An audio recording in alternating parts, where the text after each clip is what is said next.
後來，這個台北市文山區發生着肉身砸公車的事件，來看這個報道。現在時間10點23分，有一個人擋在我前面。公車司機真無奈，明明頭前是車頂，抑過未當駛行。我真的快氣死了！我現在怎麼辦？這個低頭毛的小姐老神在在地背手機啊，甚至開始敲電話，有人大聲甲喊。這個小姐敢有聽到用白背去路邊，警方嘛趕到有驗。電話號碼幾號？你剛剛有些行為可能……對不起。警方一日來，伊態度落冷，一直回失禮。代志發生在昨暝10點外，台北市的文山區。事發地點附近就是道南橋，而女子想要搭車，不過因為這裡並沒有公車站，因此遭到了拒絕，雙方僵持不下。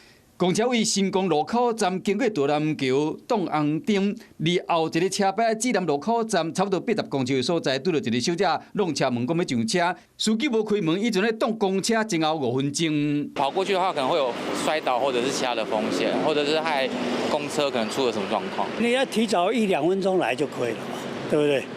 哎，都怪我們自己啊！針對民眾於道路上任意攔阻公車行為，警方後續將調閱相關事證。